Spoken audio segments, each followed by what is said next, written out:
Sveiciens, mana kabatela vai skatītāji. Šodien mēs studijā esam kopā ar Gundagu Dambi. Labdien! Labdien visiem!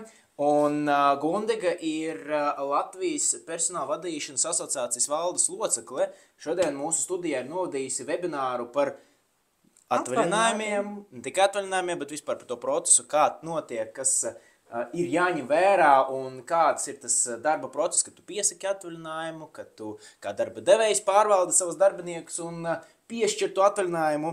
Un mums ir sakrājušies daži jautājumi, ko ir iesūtījuši paši mana kabatela lietotāji.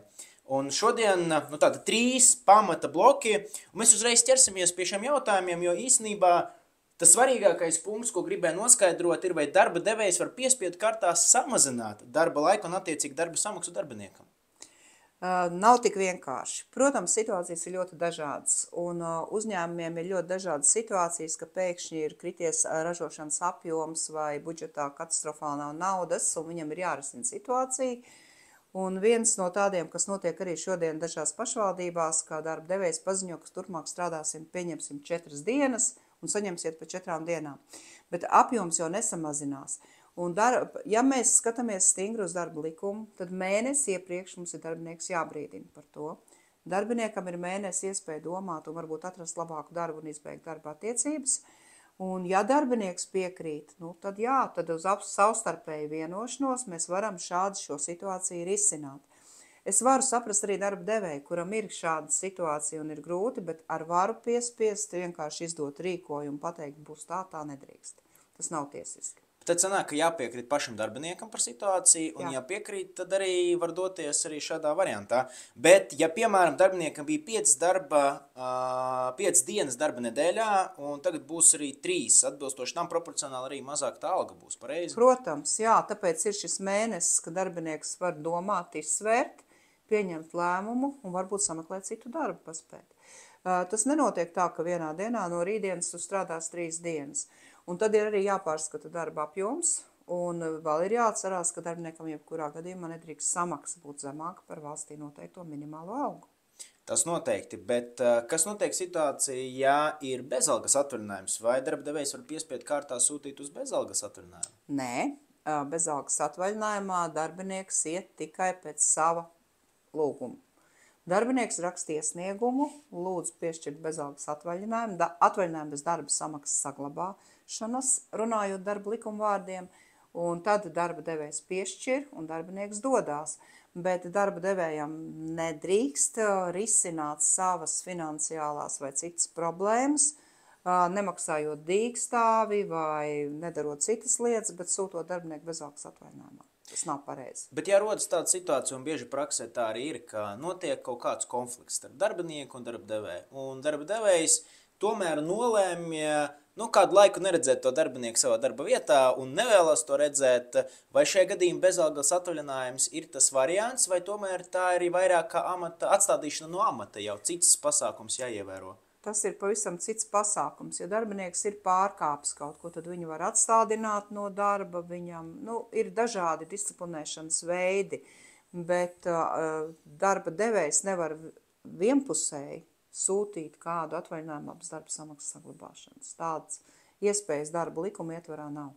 Ok, un vēl pēdējais, nemaz svarīgāks punkts tieši par situāciju, kad darba devējs nosūta darbinieku ikgadēji apmaksātajā atvaļinājumā, bet darbinieks atsakās iet. Ko tad darīt pašam darba devējam? Vai ir kāds rīkojums vai kaut kāds punkts normatīvos aktos, kas pasaka priekšā, ka jā, esmu darba devējs, man ir tādas tiesības?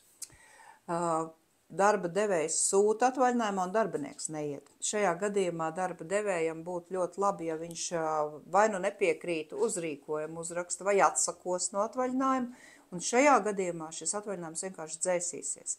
Jo šobrīd ir gan Eiropas tiesas judikatūra, gan arī Latvijas tiesas judikatūra 2018. gadā, kas pasaka, ka darbinieks nedrīkst uzkrāt sev lielu atlaišanas kompensāciju ar uzkrātu atvaļinājumu. Šajā gadījumā darbiniekam ir jāpild darba devēja rīkojums, viņam ir jāiet atvaļinājumā, ja viņš atsakās iet, tad atvaļinājumu viņš zaudēs. Tieši tik vienkārši. Bet, ja, piemēram, darbinieks ir aizgājis atvaļinājumu un pēkšņi darba devējs ir izdomājis pārtraukt darba tiesiskas attiecības, vai darbiniekam tā atvaļinājuma kompensācija jāatmaksā atpakaļ, vai darba devējiem jāietur tā iemaksātāji izmaksāt atvaļinājumu kompensāciju?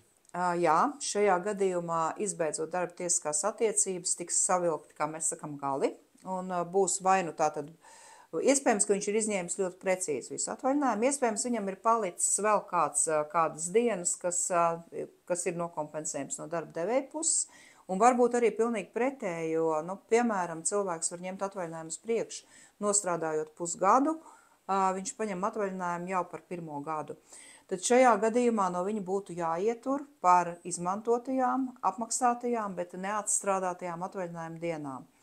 Ja nav no kā ieturēt, un šādas situācijas ir, tad manā pieredzē ir bijis gadījums, ka mēs slēdzam vienošanos ar darbinieku, ka viņš atmaksās. Mūsu gadījumā viņš ir atmaksājis, ir, protams, droši vien arī gadījumi, kur ir jānoraksta zaudējumos. Es ceru, ka šādu gadījumu nav daudz. Bet, ir jārunā ar cilvēku. Jā, mēs varam lūgt arī viņam nostrādāt tās dažas dienas.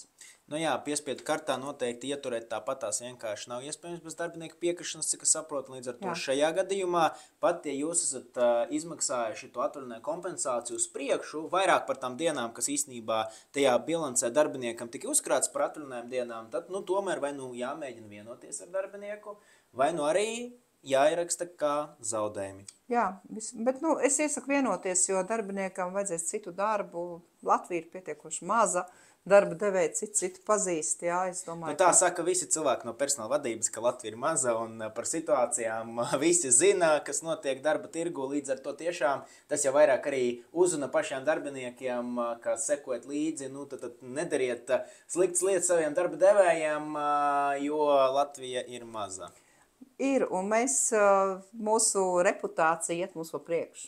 Tas gan noteikti. Ar šo mēs arī pabeidzam mūsu īsu interviju ar Gundagu Dambi, un noteikti skatieties mūsu webinārus un citas intervijas ekspertu viedokļu sadaļā Mana Kabata LV platformā, lai piekļūtu pie visiem webināriem, pie visām apmācībām un intervijām. Jūs droši varat reģistrēties un abonēt Mana Kabata LV platformu. Vairāk informācijas saitē zem šīs intervijas. Paldies un tiekamies nākamajos video. Uz redzēšanos.